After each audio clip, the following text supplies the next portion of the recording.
Welcome again to another episode of Dave Trippin'. And like the title suggests, we're going to talk about the top 10 things that you should bring when coming to Japan. Let's get a little closer. Let's make this intimate. So, this was actually a lot harder to put together than you might think, just because there's so many things that you can basically grab if you're already here. So I think I did a pretty good job. Let me know in the comments. Let me know if you came up with some ideas for some better items than I mentioned. So the first thing that came to my mind that I thought about, and this would be number one, whether you're a man or a woman, is shoes. Unless you've got even people with moderately larger feet, for example myself, I have size 11 shoes, you'll be laughed at. They will laugh at you in the store. Well, they're not laughing anymore. Mostly because the joke stopped being funny. They had to stop laughing at some point. So yeah, bring shoes. Bring shoes, buy them ahead of time, and anticipate the fact that if you come here and you've got shoes that are over, like size 10, that they're probably not going to have anything for you. So that's a good one. I'm proud of myself for that one. Good idea. The next thing I was going to suggest was a laptop. Now, contrary to popular belief, electronics over here don't seem to really be any less expensive. In many cases, they can actually be more expensive. So that's my recommendation, is that you would bring over a laptop, and it also saves you, well, a laptop has a million different uses. The ones that I'm thinking of basically are that you're going to not have kanji and hiragana all over the whole thing. If you want, you can get that on your keyboard later as an alternative input, but it's nice to have the familiarity of the Romaji, the Roman alphabet there for you to use. And this kind of leads into my next one, number 3, what you would bring. A big important part of making the transition that much more seamless for you and not such a pain in the ass is to stay connected with the people that you really, really care about. You can do that via your computer, but something to maybe make that experience better for you is to have a good webcam. And you don't need to spend a bunch of money. It's just that a lot of these things don't have good webcams built into them.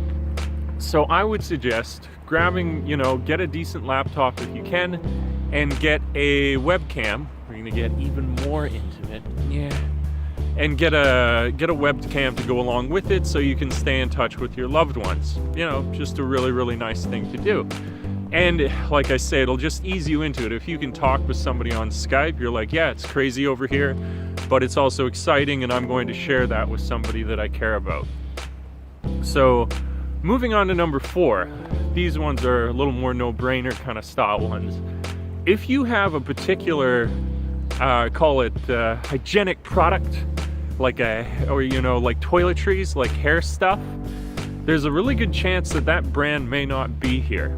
And so I would recommend that you get that. Like, I like this, it's like Studio FX, like hair putty that I like, and they don't have it here. And so that was a pain in the ass, and I had to wait until I was back in Canada, or you have to go to, hunt down some shop that's going to have it, which is, kind of difficult when you're first arriving. You don't have the opportunity to do that. You don't know the lay of the land so well. So yeah, do that. Bring over some toiletries that you're familiar, remind you of home. And this leads me to my next one, which is going to be food. Also a no-brainer. If you have that snack that just brings you comfort in the evening, its deliciousness is only made better by your tears of regret as you look at the calorie count on whatever that thing is that you're eating. I would bring that too, because any little piece of home that you can bring during a time of transition eases you into it that much more, and it's going to be a finite resource, obviously, because you're going to eat it and it will one day be gone. But it's nice just as a crossover into this new place that you're living. So there, I think we're up to, was that 5? The next one I was going to do, you can obviously study the language before you come over, and that'll make things easier for you. But if you've not done that, A really simple thing that you can do, which is very helpful, is to bring a point and speak phrase book. Now, I'm not talking about some thick book with the conjugation of the verbs and all the different tenses and, you know, like really complex levels of politeness or not being polite, being more casual. I'm talking about point and speak. So when you come over, you could bring this book with you while you're wandering around during your training, and you could point at a phrase and the person would be able to read from the book and understand it, whether or not you even have to read it yourself. And this can lead to some of your first fun interactions with people because, you know, if you approach with a positive energy, if you've got one of these books, you could have a really cool meeting of minds with somebody. And maybe because of that experience you have with them, you feel more comfortable and you remember that phrase that you used. So I would suggest that. I would suggest going with the phrase book. So phrase book is really, really good. Another detail that you can get. Another thing that you can get, again, this is kind of like going in line with you don't want to have to wander around looking for these things, is an adapter. Likelihood is that you're going to come over from, whether it's the UK or North America, and I believe the inputs are different in the UK, North America, maybe even Jamaica. A lot of people seem to check out the videos who are from Jamaica as well. So I would recommend that. Bring over an adapter, they're cheap, and it saves you running out the door and having to use that new phrase book that you got. So that's another recommendation that I have.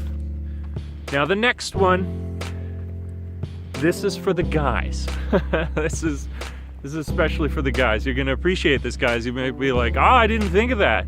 That's really useful. Condoms. Bring over your jimmies, because you're gonna find, this is like, that's one thing, Japan makes the least endowed man stand tall. Like, oh man, this is snug. So I would recommend bringing over a box of jimmies. Hell, bring over a couple boxes depending on how successful you are, because they're a little snug here and you want to be looking after that. You want to be a responsible person here. Or you're visiting, you want to play safe. Wrap that shit up. So bring the condoms. That's a really good thing. That one was one of the last ones I was like, oh yeah, look at me on top of my shit. Okay, moving along to the next one now. Now, this concerns finance, a little more practically minded. A lot of the companies say, don't worry about bringing debit cards or credit cards because none of the machines will accept that. So you don't even need to bring them, and a lot of people think, oh, well, I'm opening up a Japanese bank account, so it's irrelevant that I would bring that along with me, and it's really, really stupid. Bring your debit card, and bring a credit card if you have it, because I found, even way out in the countryside where I am, that if I go to a 7-Eleven ATM, I'm able to use my debit card there from my Canadian account anytime that I were in a bind and I needed to grab a little extra cash, or if there were an emergency and something were froze with your Japanese one, you would still have access to funds.